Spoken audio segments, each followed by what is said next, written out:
നമസ്കാരം. ഇൻഫർമേഷൻ മീഡിയയുടെ പുതിയൊരു വീഡിയോസിലേക്ക് എല്ലാ കൂട്ടുകാർക്കും ഒരിക്കൽ കൂടി സ്വാഗതം. 1600 രൂപ പെൻഷൻ ലഭിക്കുന്ന എല്ലാ ആളുകളും ശ്രദ്ധിക്കേണ്ട കാര്യങ്ങളെക്കുറിച്ചാണ് നോക്കാൻ പോകുന്നത്. വാർദ്ധക്യ വിധവ പെൻഷൻ വാങ്ങുന്ന ആളുകൾ, അതുപോലെ തന്നെ ഡിസബിലിറ്റി പെൻഷൻ, ഏതെങ്കിലും ക്ഷേമനിധി ബോർഡിൽ ലഭിക്കുന്ന പെൻഷൻ ലഭിക്കുന്ന എല്ലാ ആളുകളും ശ്രദ്ധിക്കേണ്ട കാര്യങ്ങളെക്കുറിച്ച് നോക്കാം. അതിനുമുമ്പായി ഇൻഫർമേഷൻ മീഡിയയുടെ വീഡിയോസ് നിങ്ങൾ ആദ്യമായിട്ടാണ് കാണുന്നതെങ്കിൽ ചാനൽ സബ്സ്ക്രൈബ് ചെയ്യാൻ മറക്കരുത്. നമ്മുടെ ചാനലിൽ ഒരു തരത്തിലുള്ള മത രാഷ്ട്രീയ കാര്യങ്ങളും വരുന്നതല്ല. ഗവൺമെൻറ് ലഭിക്കുന്ന സേവനങ്ങൾ, ആനുകൂല്യങ്ങൾ, അറിയിപ്പുകൾ എന്നിവയെക്കുറിച്ച് മാത്രമായിരിക്കും വീഡിയോസ് വരുന്നത്.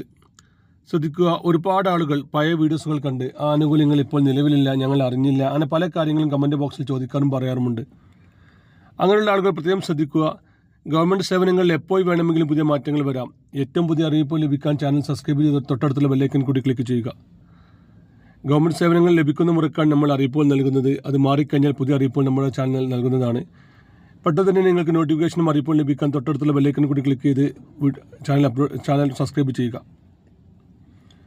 പെൻഷൻ വാങ്ങുന്ന എല്ലാ ആളുകളും നിർബന്ധമായി ചെയ്യേണ്ട കാര്യമാണ് പെൻഷൻ മസ്റ്ററിങ്. ഏകദേശം ഇപ്പോൾ 6 വർഷത്തോളമായി നമ്മൾ കറക്റ്റായി തന്നെ മസ്റ്ററിങ് ചെയ്യുന്നുണ്ട്. അങ്ങനെ കറക്റ്റായി മസ്റ്ററിങ് ചെയ്യുന്ന ആളുകൾക്ക് മാത്രമാണ് ഇപ്പോൾ പെൻഷനും ലഭിച്ചുകൊണ്ടിരിക്കുന്നത്. ഓരോ വർഷവും മസ്റ്ററിങ് ചെയ്യുന്ന സമയത്ത് ഒരുപാട് ആളുകൾ മസ്റ്ററിൽ നിന്നും പുറത്താകാറുണ്ട്. പല ആളുകളും പല കാരണങ്ങൾ കൊണ്ടാണ് മസ്റ്ററിങ് പുറത്താകുന്നത്. അതിൽ കുറച്ച് ആളുകൾ മസ്റ്ററിങ്ങിനെ കുറിച്ച് അറിയാത്തവർ, മറ്റു ചിലരാവട്ടെ നമ്മുടെ ആധാർ അനുസൃതമാക്കിയാണല്ലോ നമ്മുടെ മസ്റ്ററിങ് നടക്കുന്നത്. ആധാറിലെ തെറ്റുകൾ കൊണ്ട് മസ്റ്ററിങ് പൂർത്തിയാക്കാൻ സാധിക്കാത്ത ആളുകളുണ്ട്. അങ്ങനെ പലർക്കും പല കാരണങ്ങൾ കൊണ്ടാണ് മസ്റ്ററിങ് പൂർത്തിയാക്കാത്തത്. നിലവിൽ നമ്മൾ മസ്റ്ററിങ് ചെയ്യുന്ന രീതി, നമ്മൾ തൊട്ടടുത്തുള്ള അക്ഷയ കേന്ദ്രങ്ങളിൽ ചെന്ന് നമ്മൾ നമ്മുടെ വിരൽ ഫിംഗർ മെഷീനിൽ പതിപ്പിക്കുകയും ഇനി ഫിംഗർ കിട്ടാത്ത ആളുകൾക്ക് നമ്മുടെ കണ്ണ് സ്കാൻ ചെയ്ത് നമ്മുടെ മസ്റ്ററിങ് പൂർത്തിയാക്കാറാണ് പതിവ്. എന്നാൽ ഇനി അങ്ങോട്ട് ചിലപ്പോൾ ഒരു മൊബൈൽ ആപ്ലിക്കേഷൻ വഴിയായിരിക്കാം മസ്റ്ററിങ് ഉണ്ടായിരിക്കുക. കഴിഞ്ഞ വർഷം മഞ്ഞ ചുവപ്പ് റേഷൻ കാർഡുള്ള മസ്റ്ററിങ് ചെയ്യുന്ന സമയത്ത് നമ്മൾ കണ്ടതാണ്.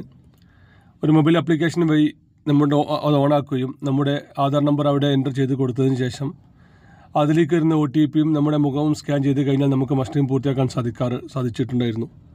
അതുപോലത്തെ ഒരു ആപ്ലിക്കേഷനായിരിക്കും ഇനി അങ്ങോട്ടുണ്ടാവുക എന്നാണ് ഇപ്പോൾ അറിയാൻ സാധിക്കുന്നത്. അതിനുമുമ്പായി തന്നെ ഇതിനുള്ള വേണ്ട കാര്യങ്ങളെല്ലാം റെഡിയാക്കി വെക്കുക. അടുത്ത ആഗസ്റ്റ് സെപ്റ്റംബർ മാസങ്ങളിലായിരിക്കും മസ്റ്ററിങ് ഉണ്ടായിരിക്കുക. കഴിഞ്ഞ വർഷങ്ങളെല്ലാം നടന്നതുപോലെ തന്നെ ആ സമയങ്ങളിൽ ആധാർ സൈറ്റ് നല്ല ബ്ലോക്ക് ആയിരിക്കാം.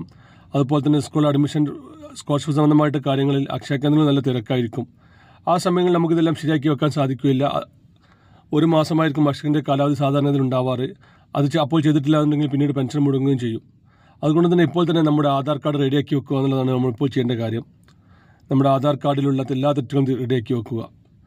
ആധാറിലെ ഫോട്ടോ ഏറ്റവും പുതിയ അപ്ഡേഷനിലുള്ള ഫോട്ടോ ആണെന്ന് ഉറപ്പ് വരുത്തുക. അതുപോലെ തന്നെ ശ്രദ്ധിക്കേണ്ട മറ്റൊരു കാര്യമാണ്, വളരെ ഇമ്പോർട്ടൻ്റ് ആയ മറ്റൊരു കാര്യമാണ് നമ്മുടെ ആധാറിലെ ഫോൺ നമ്പർ. നമ്മൾ ആധാർ രജിസ്റ്റർ ചെയ്ത ഒരു നമ്പർ ഉണ്ടാകും. ആ നമ്പർ നമ്മളിപ്പോൾ കൈവശം വെക്കുന്ന നമ്പറാണെന്ന് നമ്മൾ ഉറപ്പ് വരുത്തുക. കാരണം ഈ ആപ്ലിക്കേഷൻ വരികയാണെങ്കിൽ അതിൽ എങ്ങനെയായാലും ആധാർ അന്വേഷിച്ച OTP ആയിരിക്കും ഉണ്ടായിരിക്കുക. നമുക്കവിടെ നമ്മുടെ മൊബൈൽ നമ്പർ എൻ്റർ ചെയ്ത് കൊടുക്കാൻ കഴിയുകയില്ല. നമ്മൾ ആധാറിൽ ലിങ്ക് ചെയ്ത മൊബൈലിലേക്ക് OTP വരികയായിരിക്കും ചെയ്യുക. അപ്പോൾ ആ നമ്പർ നമ്മുടെ കൈവശമുണ്ടെന്ന് ഉറപ്പ് വരുത്തുക. പല ആളുടെയും ആധാർ പഴയ നമ്പറുകൾ, അതുപോലെ തന്നെ പണ്ട് കൊടുത്ത ലാൻഡ് ഫോൺ നമ്പറുകൾ, അതുപോലെ തന്നെ മറ്റേ പല ആളുകളെയും വിദേശത്തുള്ള മക്കളുടെയും മറ്റും പേരിലായിരിക്കും സിം ഉണ്ടാവുക. അവരുടെ കയ്യിലായിരിക്കും ആ നമ്പർ ഉണ്ടാവുക. അങ്ങനെയുള്ള ആളുകൾ നമ്മളിപ്പോൾ കൈവശം വെക്കുന്ന നമ്മളെ വീട്ടിലുള്ള ഒരാളുടെ നമ്പർ തന്നെ കൊടുക്കാൻ ഉറപ്പ് വരുത്തുക. അതിലേക്കായിരിക്കും OTP വരിക. ആ OTP ചിലപ്പോൾ 5-10 സെക്കൻഡ് മാത്രമായിരിക്കും അവിടെ എൻ്റർ ചെയ്ത് കൊടുക്കാനുള്ള സൗകര്യം ഉണ്ടായിരിക്കുക. അത് എൻ്റർ ചെയ്ത് കൊടുത്തതിന് ശേഷം നമ്മുടെ ഫോട്ടോ എടുത്തായിരിക്കും മസ്റ്ററിങ് പൂർത്തിയാക്കേണ്ടി വരിക. അതുകൊണ്ട് തന്നെ ആധാർ കാർഡിലെ എല്ലാ തെറ്റുകളും ഇപ്പോൾ റെഡിയാക്കി വെക്കുക. ഇപ്പോൾ അക്ഷയ കേന്ദ്രങ്ങൾ നല്ല തിരക്ക് കുറവുള്ള സമയമാണ്. ഇപ്പോൾ ചെയ്ത് കഴിഞ്ഞാൽ നമുക്ക് മസ്റ്ററിങ് വരുന്ന സമയത്ത് നമുക്ക് ബുദ്ധിമുട്ടില്ലാതെ മസ്റ്ററിങ് പൂർത്തിയാക്കാൻ സാധിക്കും. വീഡിയോ ഇഷ്ടപ്പെട്ടെന്ന് കരുതുന്നു. ഇതുപോലത്തെ ഇൻഫോർമേറ്റീവ് വീഡിയോ ലഭിക്കാൻ ചാനൽ സബ്സ്ക്രൈബ് ചെയ്യുക, മറ്റു കൂട്ടുകാരിലേക്ക് ഷെയർ ചെയ്ത് കൊടുക്കുക. നമുക്കൊരു പുതിയ വീഡിയോസുമായി കാണാം. അതുവരേക്കും നന്ദി, നമസ്കാരം.